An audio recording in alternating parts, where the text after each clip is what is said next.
ನಿಜಕ್ಕೂ ಇದೊಂದು ಅತ್ಯಂತ ಕುತೂಹಲಕಾರಿ ವಿಷಯ. ಇದನ್ನ ಪಾಶ್ಚಾತ್ಯ ಜಗತ್ತು ಒಪ್ಕೊಂಡು ಬಿಟ್ರೆ ಈ ವಿಶ್ವದ ಅತಿದೊಡ್ಡ ಧರ್ಮವೊಂದಕ್ಕೆ ಪ್ರೇರಣೆ ಕೊಟ್ಟಿದ್ದು ಭಾರತ ಅನ್ನೋದನ್ನ ಒಪ್ಕೊಂಡ ಹಾಗಾಗುತ್ತೆ. ಈ ಬಗ್ಗೆ ಕಳೆದ 2 ಶತಮಾನಗಳಿಂದಲೂ ಸಂಶೋಧನೆಗಳು ನಡೀತಾ ಇವೆ. ಸಾಕಷ್ಟು ವಿದ್ವಾಂಸರು ಇದನ್ನ ತಮ್ಮ ಕೃತಿಗಳಲ್ಲಿ ದಾಖಲಿಸಿದ್ದಾರೆ. ಆದರೂ ಸಮಗ್ರ ಹಾಗೂ ಅಧಿಕೃತ ಸಂಶೋಧನೆಯೊಂದು ಹಾಗೆ ಬಾಕಿ ಉಳಿದು ಬಿಟ್ಟಿದೆ. ವಿಷಯ ಏನಪ್ಪಾ ಅಂದ್ರೆ, ಜಗತ್ತಿಗೆ ಶಾಂತಿ ಸಂದೇಶವನ್ನ ಸಾರಿ ತಾನು ಆತ್ಮ ಬಲಿದಾನ ಮಾಡಿದ, ತನ್ನ ರಕ್ತ ಮಾಂಸದಿಂದ ಅನುಯಾಯಿಗಳ ಪಾಪಕರ್ಮಗಳನ್ನ ತೊಳೆದ ಜೀಸಸ್ಗೆ ಭಾರತದ ಜೊತೆಗೆ ಅವಿನಾಭಾವ ಸಂಬಂಧ ಆಯ್ತಾ? ಜೆರೂಸೆಲಂನಲ್ಲಿ ಶಿಲುಬೆಗೇರಿದ ಜೀಸಸ್ ಸಮಾಧಿ ಭಾರತದಲ್ಲಿದೆಯಾ? ಬೌದ್ಧ ಗ್ರಂಥಗಳಲ್ಲಿ ಹಾಗೂ ಹಿಂದೂ ಪುರಾಣಗಳಲ್ಲಿ ಜೀಸಸ್ ಉಲ್ಲೇಖ ಇದೆಯಾ? ಇಂಥ ಹಲವಾರು ಪ್ರಶ್ನೆಗಳು ಇವತ್ತು ಇತಿಹಾಸಕಾರರನ್ನ ಕಾಡ್ತಿವೆ. ಈ ಬಗ್ಗೆ BBC ಹಾಗೂ ಇನ್ನಿತರ ಲೇಖಕರ ಸಂಶೋಧನೆಗಳನ್ನ ಆಧರಿಸಿ ನಾನು ಈ ವಿಷಯನ ನಿಮ್ಮ ಮುಂದಿಡೋದಕ್ಕೆ ಹೊರಟಿದ್ದೀನಿ. ಅದಕ್ಕೂ ಮೊದಲು ಇಂಥ ಆಸಕ್ತಿದಾಯಕ ವಿಷಯಗಳ ಬಗ್ಗೆ ನಿಮಗೆ ಕುತೂಹಲ ಇದ್ದರೆ ಮೀಡಿಯಾ ಮಾಸ್ಟರ್ಸ್ ಚಾನಲ್ಗೆ ಸಬ್ಸ್ಕ್ರೈಬ್ ಮಾಡಿ. ನಿಮ್ಮ ಮೊಬೈಲ್ಗೆ ವಿಡಿಯೋ ಅಲರ್ಟ್ ಅನ್ನು ಪಡೆಯೋದಕ್ಕಾಗಿ ಕೆಳಗಿನ ಬೆಲ್ ಐಕಾನ್ ಕ್ಲಿಕ್ ಮಾಡೋದಕ್ಕೆ ಮರಿಬೇಡಿ.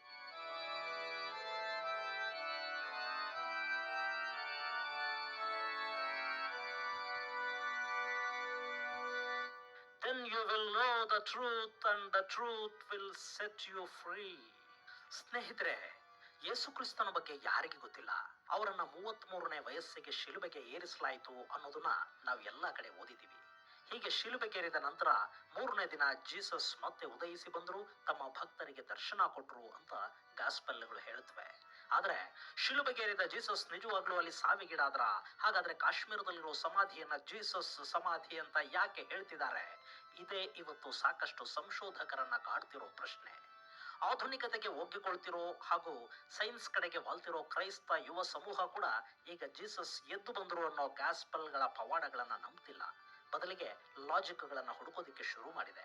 ಗಾಸ್ಪಲ್ಗಳಲ್ಲಿ ಹೇಳಿರೋ ಪ್ರಕಾರ ಶುಕ್ರವಾರ ಬೆಳಗ್ಗೆ 9 ಗಂಟೆಗೆ ಜೀಸಸ್ ಶಿಲುಬೆಗೆ ಏರಿಸಲ್ಪಡ್ತಾರೆ. ಸುಮಾರು 6 ಗಂಟೆಗಳ ಕಾಲ ಅವರನ್ನ ಶಿಲುಬೆಯಲ್ಲಿ ಇಡಲಾದ ನಂತರ ಮಧ್ಯಾಹ್ನ 3 ಗಂಟೆ ಹೊತ್ತಿಗೆ ಅವರನ್ನ ಕೆಳಗಿಳಿಸಲಾಗುತ್ತೆ.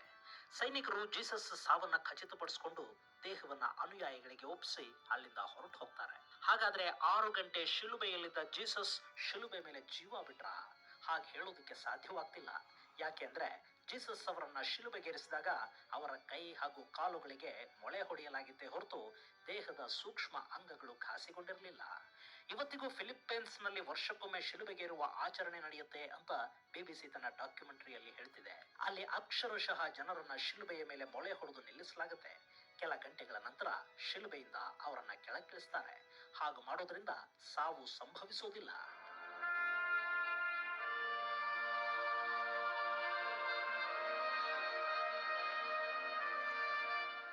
ಸಾಮಾನ್ಯ ಮನುಷ್ಯನೇ ಶಿಲುಬೆಗೇರೋದ್ರಿಂದ ಸಾವಿಗೀಡಾಗೋದಿಲ್ಲ ಅಂದಮೇಲೆ ಜೀಸಸ್ ಥರದ ಸಾಧಕರು ಶಿಲುಬೆಯ ಮೇಲೆ ಸಾವಿಗೀಡಾಗ್ತಾರ ಅನ್ನೋ ಪ್ರಶ್ನೆ ಉದ್ಭವವಾಗುತ್ತೆ.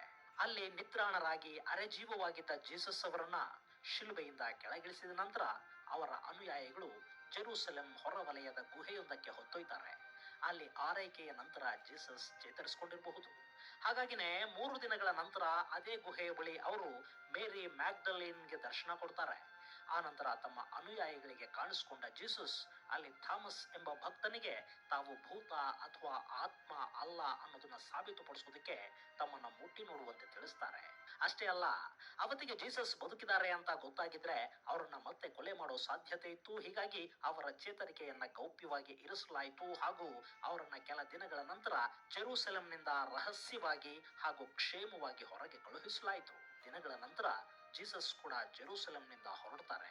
ಅವರು ಅಲ್ಲಿಂದ ಪಶ್ಚಿಮಕ್ಕೆ ಸಾಗಿ ಫ್ರಾನ್ಸ್ಗೆ ಹೋಗಬಹುದಿತ್ತು ಅಥವಾ ಈಜಿಪ್ಟ್ ಮೂಲಕ ಆಫ್ರಿಕಾಗೆ ಹೋಗೋ ಅವಕಾಶ ಕೂಡ ಅವರಿಗಿತ್ತು. ಆದ್ರೆ ಜೀಸಸ್ ಆಯ್ಕೆ ಮಾಡಿಕೊಂಡಿದ್ದು ಪೂರ್ವದ ಹಾದಿಯನ್ನ. ಅವರು ಅವತ್ತಿನ ಹೈವೇ ಅನ್ನಿಸ್ಕೊಂಡಿದ್ದ ಸಿಲ್ಕ್ ರೂಟ್ ಮೂಲಕ ಭಾರತದ ಕಡೆಗೆ ಹೆಜ್ಜೆ ಹಾಕ್ತಾರೆ.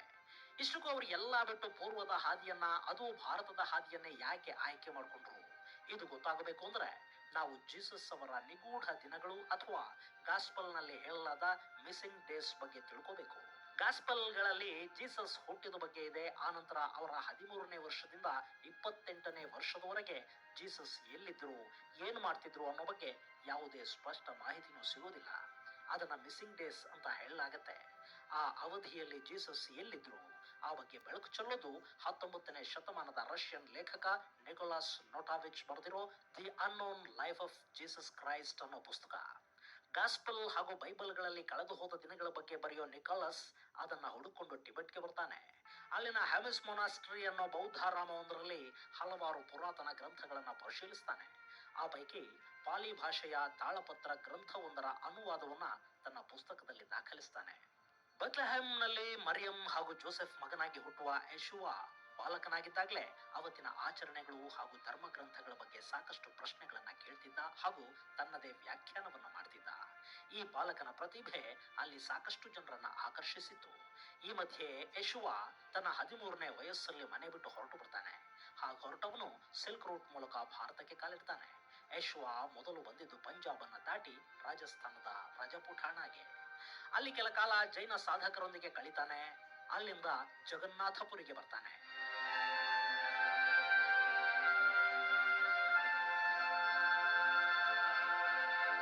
ಜಗನ್ನಾಥಪುರಿಯಲ್ಲಿ ವೈದಿಕ ಧರ್ಮದ ಬಗ್ಗೆ ಅಧ್ಯಯನ ಮಾಡುವ ಯೇಷುವ ಸಾಕಷ್ಟು ವರ್ಷಗಳ ಕಾಲ ಅಲ್ಲಿದ್ದು ವೇದ ಉಪನಿಷತ್ತುಗಳ ಅಧ್ಯಯನ ಮಾಡ್ತಾನೆ. ನಿಕೋಲಸ್ ಬರೆಯೋ ಹಾಗೆ ಪುರಿಯಲ್ಲಿದ್ದಾಗ ಯೇಷುವ ಹೆಸರು ಈಶಾ ಅಥವಾ ಈಸಾ. ಈಸಾ ಜಗನ್ನಾಥಪುರಿಯಲ್ಲಿ ಮೆಡಿಟೇಷನ್, ಹೀಲಿಂಗ್ ಸೇರಿದ ಹಾಗೆ ಹಲವಾರು ವಿಷಯಗಳನ್ನ ಅಧ್ಯಯನ ಮಾಡ್ತಾನೆ. ಅಲ್ಲಿ ಪ್ರವಚನಗಳನ್ನ ಕೂಡ ಶುರು ಮಾಡ್ತಾನೆ. ಮುಂದೆ ಅಲ್ಲಿಂದ ಹೊರಡುವ ಈಸಾ ರಾಜಗೃಹಕ್ಕೆ ಬರ್ತಾನೆ. ಅದು ಮಗಧದ ಪುರಾತನ ರಾಜಧಾನಿ. ಗೌತಮ ಬುದ್ಧರು ಬೋಧಿಸಿದ್ದ ಸ್ಥಳ ಅದು. ಅಲ್ಲಿ ಕೂಡ ಈಸಾ ಅಧ್ಯಯನ ಮಾಡ್ತಾನೆ. ಬೌದ್ಧ ಧರ್ಮವನ್ನ ಅರ್ಥ ಮಾಡಿಕೊಂಡು ಅಲ್ಲಿಂದ ವಾರಣಾಸಿಯ ಕಡೆಗೆ ಬರ್ತಾರೆ ಈಸಾ. ಅಲ್ಲಿ ಕೆಲಕಾಲ ಇದ್ದು ಅಲ್ಲಿ ಗುರು ಉದ್ರಾಕ ಎಂಬುವರ ಮಾರ್ಗದರ್ಶನದಲ್ಲಿ ವೇದಾಂತಗಳು ಹಾಗೂ ಸನಾತನ ಧರ್ಮ ಗ್ರಂಥಗಳ ಅಧ್ಯಯನ ಮಾಡ್ತಾರೆ. ಆನಂತರ ಅಲ್ಲಿಂದ ಹೊರಟ ಈಸಾ ಲದಾಖ್, ನೇಪಾಲ್, ಟಿಬೆಟ್ಗಳಿಗೆ ಬರ್ತಾರೆ ಅಂತ ಹೇಳಲಾಗಿದೆ. ಹಿಮಾಲಯದ ತಪ್ಪಲಿನ ಬೌದ್ಧಾಲಯಗಳಲ್ಲಿ ಬೌದ್ಧ ಧರ್ಮವನ್ನ ಅಧ್ಯಯನ ಮಾಡುವ ಜೀಸಸ್ ಅಲ್ಲಿಂದ ಮತ್ತೆ ಇಸ್ರೇಲ್ಗೆ ಹೋಗ್ತಾರೆ. ಆ ನಂತರ ಅವರು ತಮ್ಮದೇ ಆದ ಬೋಧನೆಗಳನ್ನ ಶುರು ಮಾಡ್ತಾರೆ. ಜೀಸಸ್ ಬೋಧನೆಗಳಲ್ಲಿ ಬೌದ್ಧ ಹಾಗೂ ಸನಾತನ ಧರ್ಮದ ಸಾಕಷ್ಟು ಅಂಶಗಳನ್ನ ಕಾಣೋದಿಕ್ಕೆ ಸಾಧ್ಯವಾಗ್ತಿರೋದೇ ಈ ಕಾರಣದಿಂದ ಅಂತ ಹೇಳಲಾಗುತ್ತೆ. ಶಾಂತಿ, ಸಹಬಾಳ್ವೆ, ಭ್ರಾತೃತ್ವ, ಸತ್ಯ, ಸನ್ಮಾರ್ಗ, ಕರುಣೆ, ಅಹಿಂಸೆ ಇವೆಲ್ಲವೂ ಭಾರತದ ನೆಲದಿಂದ ಈಸಾಗಿ ಸಿಕ್ಕ ಬೋಧನೆ ಹಾಗೂ ಅನುಭವ ಫಲಗಳಿರಬಹುದು ಅಂತ ಸಾಕಷ್ಟು ಪಾಶ್ಚಿಮಾತ್ಯ ಲೇಖಕರು ಅಭಿಪ್ರಾಯ ಪಡ್ತಾರೆ. ಹಾಗೆ ಇಸ್ರೇಲ್ಗೆ ವಾಪಸ್ ಹೋದ ಕೆಲ ವರ್ಷಗಳ ನಂತರ ಅವರನ್ನ ಶಿಲುಬೆಗೇರಿಸಲಾಗುತ್ತೆ. ಸೊ ಹೀಗೆ ಈ ಹಿಂದೆ ಭಾರತಕ್ಕೆ ಬಂದಿದ್ದ ಜೀಸಸ್ ಶಿಲುಬೆಗೇರಿಸಿದ ನಂತರ ಚೇತರಿಸಿಕೊಂಡು ಮತ್ತೆ ಭಾರತದತ್ತ ಹೆಜ್ಜೆ ಹಾಕ್ತಾರೆ. ಇದು ಕೇವಲ ನಿಕೋಲಸ್ ಮಾತ್ರ ಅಲ್ಲ. ವೇದಾಂತ ಸೊಸೈಟಿಯ ಸಂಸ್ಥಾಪಕರಾದ ಸ್ವಾಮಿ ಅವೇದ್ಯಾನಂದರು ಕೂಡ ಹೆಮಿಸ್ ಮೊನಾಸ್ಟ್ರಿಗೆ ಭೇಟಿ ಕೊಟ್ಟು ಅಲ್ಲಿನ ಹಸ್ತಪ್ರತಿಗಳನ್ನ ಅಧ್ಯಯನ ಮಾಡಿದ್ದಾರೆ. ಅವರ ಪ್ರಕಾರ ಆ ದಾಖಲೆಗಳಲ್ಲಿ ಜೀಸಸ್ ಬಗ್ಗೆ ದಾಖಲಾಗಿರೋದು ಸತ್ಯ. ಹಾಗೇನೆ ಲೆವಿ ಎಚ್ ಡಾರ್ಲಿಂಗ್ ತಮ್ಮ the Aquarian gospel of Jesus the Christ ಅನ್ನೋ ಕೃತಿಲಿ ಜೀಸಸ್ 18 ವರ್ಷಗಳನ್ನ Bharat, Tibet, Persia, Syria, Greece ಹಾಗೂ ಈಜಿಪ್ಟ್ಗಳಲ್ಲಿ ಕಳೆದ ಬಗ್ಗೆ ದಾಖಲಿಸ್ತಾರೆ. ಇದು ಜೀಸಸ್ ತಮ್ಮ ಅಜ್ಞಾತ ದಿನಗಳಲ್ಲಿ ಭಾರತಕ್ಕೆ ಬಂದು ಇಲ್ಲಿನ ಧರ್ಮಗಳ ಬಗ್ಗೆ ಅಧ್ಯಯನ ಮಾಡಿದ್ರು ಅನ್ನೋದಕ್ಕೆ ಪುರಾವೆ ಒದಗಿಸುತ್ತೆ.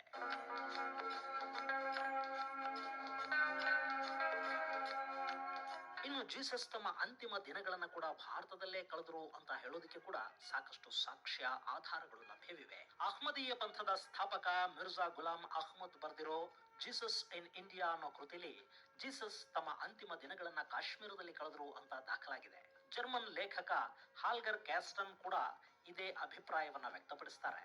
ಹಾಗಾದ್ರೆ ಜೀಸಸ್ ತಮ್ಮ ಕಡೆಯ ದಿನಗಳನ್ನ ಕಾಶ್ಮೀರದಲ್ಲಿ ಕಳೆದ್ರ? ಯಾಕೆ ಅಂದ್ರೆ ಶಿಲುಬೆಯಿಂದ ಇಳಿದು ಚೇತರಿಸಿಕೊಂಡ ಜೀಸಸ್ ಡಮಾಸ್ಕಸ್ ನಲ್ಲಿ ಅಂತಿಮ ದರ್ಶನ ಕೊಟ್ಟ ನಂತರ ಭಾರತದ ಕಡೆಗೆ ಬರ್ತಾರೆ. ಹಾಗೆ ಬಂದವರು ಆಫ್ಘನಿಸ್ತಾನದ ಮೂಲಕ ಇವತ್ತಿನ ಪಾಕಿಸ್ತಾನಕ್ಕೆ ಕಾಲಿಟ್ಟು ಅಲ್ಲಿಂದ ಕಾಶ್ಮೀರಕ್ಕೆ ಬರ್ತಾರೆ. ಅವರು ಕಾಶ್ಮೀರದಲ್ಲಿದ್ದಾಗ ಶಾಲಿವಾಹನ ಅರಸನಿಗೆ ಕಾಣಿಸ್ಕೊಂಡ್ರು ಅನ್ನೋ ಬಗ್ಗೆ ಭವಿಷ್ಯ ಮಹಾಪುರಾಣ ಹೇಳುತ್ತೆ. 18 ಪುರಾಣಗಳ ಪೈಕಿ ಒಂದು ಅನ್ನಿಸ್ಕೊಂಡಿರೋ ಭವಿಷ್ಯ ಮಹಾಪುರಾಣದಲ್ಲಿ ಶಾಲಿವಾಹನ ಅರಸ ಕಾಶ್ಮೀರದಲ್ಲಿ ದಿವ್ಯ ಪುರುಷರೊಬ್ಬರನ್ನ ಕಂಡು ನೀವು ಯಾರು ಅಂತ ಕೇಳ್ತಾನೆ. ಆಗ ಅವರು ತಮ್ಮ ಹೆಸರನ್ನ ಈಸಾ ಮಸೀಹ ಅಂತ ಹೇಳ್ಕೊಂಡ್ರಂತೆ. ಈಸಾ ಪುತ್ರಂ ಮಾಂ ವಿಧಿ ಕುಮಾರಿ ಗರ್ಭ ಸಂಭವಂ ಮ್ಲೇಚ್ಛ ಧರ್ಮಸ್ಯ ವಕ್ತಾರಂ ಸತ್ಯವ್ರತ ಪರಾಯಣಂ ಶ್ರುತೋ ವಾಚಾ ಮಹಾರಾಜ ಪ್ರಾಪ್ತೆ ಸತ್ಯಸ್ಯ ಸಮಾಕ್ಷಯೇ ನಿರ್ಮರ್ಯಾದ ಮ್ಲೇಚ್ಛ ದೇಶೇ ಮಸೀಹೋ ಹಂ ಸಮಾಗತೆ. ಹೀಗೆ ರಾಜ ಹಾಗೂ ಜೀಸಸ್ ನಡುವಿನ ಸಂಭಾಷಣೆಯ ವಿವರ ಇದೆ. ಇಷ್ಟೇ ಅಲ್ಲ, ಕಾಶ್ಮೀರದಲ್ಲಿ ಈಸಾ ಮಸೀಹ ಅಥವಾ ಜೀಸಸ್ ಯೂಸಾ ಆಸಫ್ ಅಂತಲೂ ಕರೆಯಲ್ಪಟ್ಟಿದ್ದಾರೆ. ಈ ಬಗ್ಗೆ ಚೀನಿ ಗ್ರಂಥ ಗ್ಲಾಸ್ ಮಿರರ್ ಹೇಳುತ್ತೆ, ಯೂಸಾ ಆಸಫ್ ಅಂದ್ರೆ ಗುಣಪಡಿಸುವವನು ಅಂತ ಅರ್ಥ. ಕಾಶ್ಮೀರದ ಆವತ್ತಿನ ಅರಸ ರಾಜ ಗೋಪಾನಂದನ ಜೊತೆ ಯೂಸಾ ಆಸಫ್ಗೆ ಅತ್ಯುತ್ತಮ ಸಂಬಂಧ ಇತ್ತು. ಕಾಶ್ಮೀರದ ಶ್ರೀನಗರದಲ್ಲಿ ಕ್ರಿಸ್ತಪೂರ್ವ 2ನೇ ಶತಮಾನದಲ್ಲಿ ನಿರ್ಮಾಣಗೊಂಡಿದ್ದ ಶಿವಾಲಯವನ್ನ ಜೀರ್ಣೋದ್ಧಾರ ಮಾಡುವಾಗ ಈ ಯೂಸಾ ಆಸಫ್ ಸಲಹೆಯನ್ನ ಪಡ್ಕೊಂಡಿದ್ದಂತೆ ರಾಜ ಗೋಪಾನಂದ.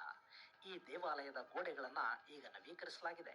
ಈ ಹಿಂದೆ ಗೋಡೆಗಳ ಮೇಲೆ ಇದರ ಉಲ್ಲೇಖ ಇತ್ತು ಅಂತ ಆರ್ಕಿಯಾಲಜಿ ಇಲಾಖೆಯ ದಾಖಲೆಗಳು ಹೇಳುತ್ತವೆ.